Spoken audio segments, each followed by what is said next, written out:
हरियाणा के हर जिले के अंदर खट्टर सरकार की गुंडागर्दी और पुलिस के जुल्म का नंगा नाच कुरुक्षेत्र की रणभूमि से पूरे देश ने देखा।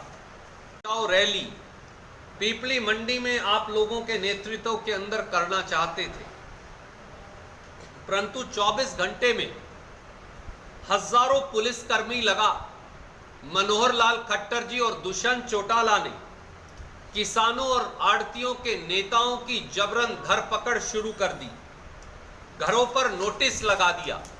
हर जिले में पुलिस के नाके लगाकर किसानों, मजदूरों और आड़तियों को पीपली मंडी कुरुक्षेत्र तक पहुंचने पर रोक लगाई गई।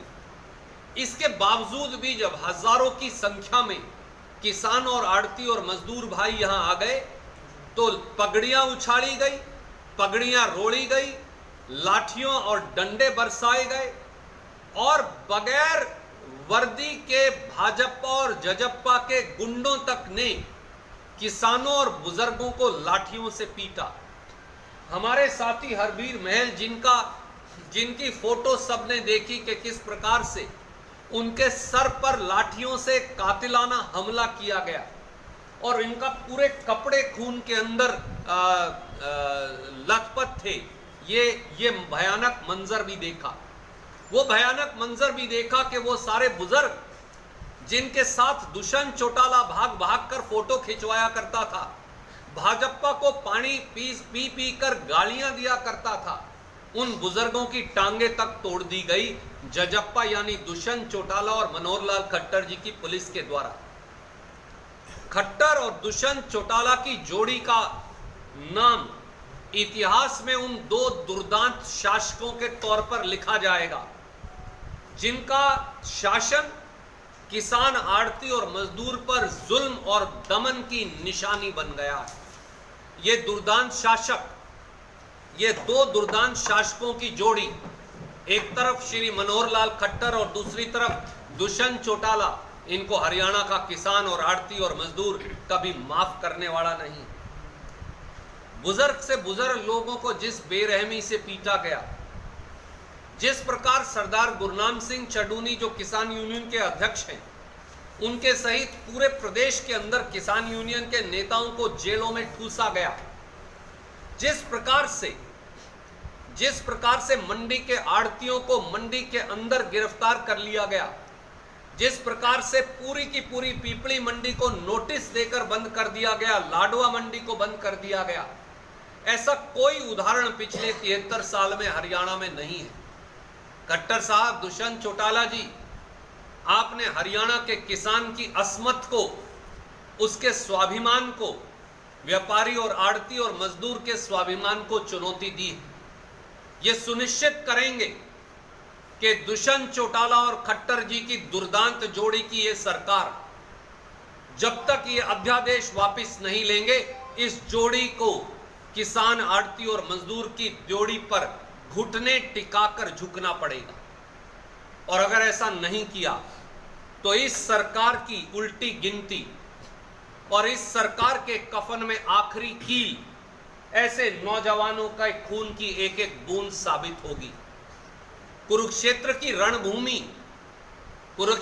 रणभूमि हमेशा धर्म के साथ खड़ी, न्याय के साथ खड़ी है।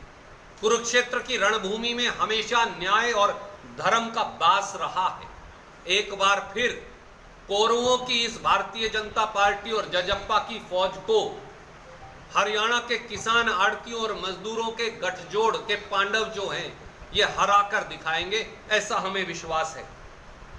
और संसद के अंदर और संसद के बाहर इन तीनों काले कानूनों का कांग्रेस पार्टी विरोध करेगी और ये संघर्ष तब तक जारी रहेगा जब तक ये काले कानून वापस नहीं ले लिए जाएंगे। आप कोई प्रश्न पूछना चाहें तो स्वागत। विनाश काले विपरीत बुद्धि दुष्यंत चौटाला और मनोहर लाल खट्टर जी की पार्टी के अंदर अब घुस गई है। सच्चाई यह है कि भाजपा और जजप्पा के अंत का समय आ गया है। दुष्यंत चौटाला और मनोहर लाल खट्टर जी के पाप का घड़ा भर गया। अगर अगर पूरे हरियाणा के अंदर लाखों किसान, आड़ती, मजदूर जो अपने अधिकार की लड़ाई लड़ रहे हैं, अगर वो सब कांग्रेसी हैं, तो फिर खट्टर साहब और दुष्यंत चौटाला को आज ही इस्तीफा दे देना चाहिए, क्योंकि फिर जनादेश तो उनके खिलाफ आ चुका है। अपनी मांग, अपना अधिकार की लड़ाई लड़ना अब दलगत राजनीति नहीं, ये लड़ाई दलों की रही ही नहीं, ये लड़ाई दिलों की है। पर खट्टर साहब और दुष्यंत चौटाला इसे समझेंगे नहीं।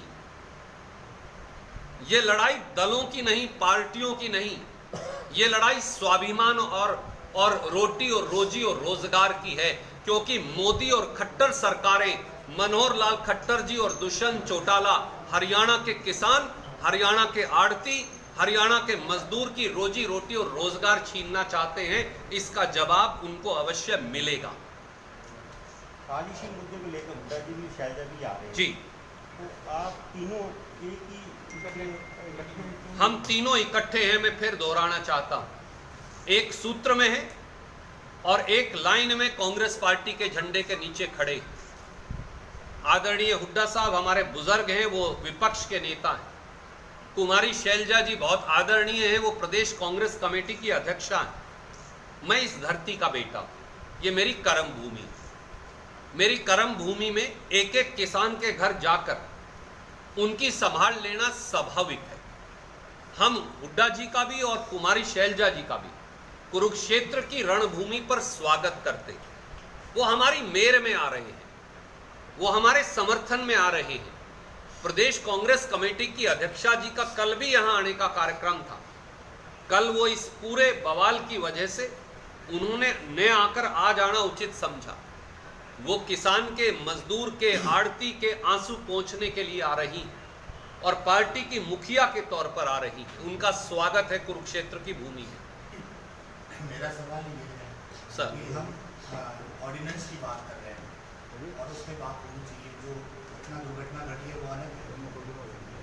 अगर फार्मर्स को ओपन मार्केट में, जैसे सरकार बोल रही है कि भाई हमें एक फार्मर्स को आगे लेके जाना है, उनकी बात है, ओपन मार्केट की बात हो रही है, आप कह रहे हो सिस्टम का कोलैप्स है, तो ये थोड़ा सा अगर आप क्लैरिफाई करें तो थोड़ा पता लग सके कि एक्चुअल में सिचुएशन कहाँ खड़ी है।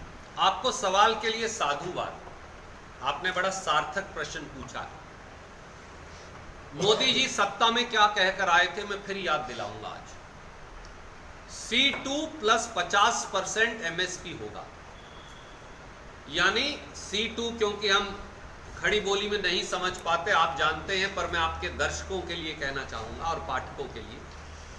C2 में किसान की मेहनत है, उसकी जमीन का किराया है, उसकी इनपुट्स की लागत है और उसके कुल खर्चे, उसके ऊपर 50% मुनाफा देंगे, ये मोदी जी ने कहा था। आज सच्चाई ये है कि हिंदुस्तान में 24% फसल ही न्यूनतम समर्थन मूल्य पर खरीदी जा रही है, जो C2 जमा 50% से लगभग आधी कीमत है। तो मोदी जी आपके वादे का क्या हुआ, भाजपाई वादों का हुआ क्या? दुष्यंत चौटाला ये कहकर सत्ता में आए थे कि किसान विरोधी भारतीय जनता पार्टी और मनोहर लाल खट्टर जी को यमुना पार करवा देंगे, परंतु किसान से अधिकार लेकर उन्होंने खट्टर सरकार की ड्योढ़ी पर किसान के विश्वास को बेच दिया। मैं कठोर शब्द कह रहा हूं, परंतु वो सही है। दुष्यंत चौटाला ने किसान के विश्वास को भाजपा की मंडी में बेच दिया। जब मंडी व्यवस्था खत्म हो जाएगी, जब न्यूनतम समर्थन मूल्य पर सरकार किसान की फसल खरीदने के लिए बाध्य नहीं होगी, तो जो अमेज़न ने पूरी दुनिया के छोटे रिटेल स्टोर के साथ किया, वो किसान के साथ करेंगे। 4 या 5 लोगों का देश की कृषि व्यवस्था पर कब्जा हो जाएगा। आड़ती, दुकानदार, मजदूर, ट्रांसपोर्टर ये करोड़ों लोग खत्म हो जाएंगे और किसान अपने ही खेत में मालिक की बजाय मुजारा मजदूर बन जाएगा। उन 4 या 5 उद्योगपतियों का और पूरे देश के गरीब और सामान्य वर्ग के लोगों को, क्योंकि किसान से तो अनुबंध हो जाएगा, कॉन्ट्रैक्ट हो जाएगा, पूरे देश के लोगों को वो 5 उद्योगपति वो आपको कपास बेचेंगे, वही आपको गेहूं बेचेंगे, वही आपको धान बेचेंगे। ना राइस शेलर रहेगा, ना आड़ती रहेगा, ना मजदूर रहेगा, ना किसान रहेगा, और सब के सब पेशेवर मजदूर हो जाएंगे उनके नीचे। तो क्या कांग्रेस उनका फिर दोबारा साथ देगी या सरकार में जाएगी? देखिए, किसान यूनियन किसी दल से संबंधित नहीं। भारतीय जनता पार्टी के वो लोग जो आज बड़े बड़े बयानात देते हैं, मैं उनको भी याद दिलाना चाहता हूं। याद करिए, जब पूरे हरियाणा की चीनी मिलें बंद की थी सरदार गुरनाम सिंह चडूनी जी ने और किसान यूनियन के साथियों ने, तब भी कांग्रेस की सरकार थी। आप विधायक थे, आप भी उस समय विधायक थे। हमने बैठकर तब भी किसान यूनियन से वार्तालाप की थी। आप याद करिए, मैंने वो बातचीत की थी, यहीं की थी, और वार्तालाप करके किसानों को मनाकर उनका रेट बढ़ाकर गन्ने का, वो बात हमने स्वीकार कर ली। भारतीय जनता पार्टी और जजप्पा दुष्यंत चौटाला जी ने खट्टर साहब को कहकर किसान यूनियन की रैली को क्यों रुकवाया था? अनुमति क्यों नहीं लेने दी?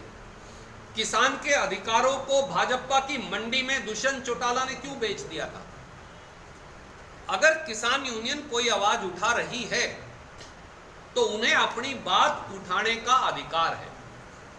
सरकारों को उनसे वार्तालाप करना है। किसान यूनियन जो कर रही है वो सही है, और किसान, आड़ती और मजदूर जो उन्हें अपनी स्वेच्छा से समर्थन देंगे, उन सबका स्वागत है। ये दलों की लड़ाई नहीं, जैसा मैंने कहा, ये दिलों की लड़ाई है। ये पार्टियों की लड़ाई नहीं, ये रोटी और रोजगार की लड़ाई है। ये राजनीतिक विचारधारा का गतिरोध नहीं, ये जिंदा रहने की लड़ाई है किसान, मजदूर और आड़ती के लिए, क्योंकि उनकी जिंदगी पर मोदी और खट्टर सरकारों ने हमला बोल रखा है। गुरनाम सिंह के औपचारिक मुलाकात, एक सामाजिक मुलाकात, इसलिए कि वो कृषि तंत्र को 3 या 4 पूंजीपतियों को बेचना चाहते। मैंने इसीलिए कहा, ये दलों की लड़ाई नहीं, पार्टियों की लड़ाई नहीं, विचारधारा की लड़ाई भी नहीं। ये इस देश के खेती के तंत्र को 4 लोगों को बेचने और 62 करोड़ लोगों की लड़ाई है इस देश के जो खेती से जुड़े। उसमें रविदासिया समाज के लोग हैं, वाल्मीकि समाज के लोग हैं, पिछड़े वर्ग के लोग हैं, किसान वर्ग के लोग हैं, और हमारे आड़ती और मजदूर भाई लॉलीपॉप्स हैं जिनमें से कुछ निकलने वाला नहीं।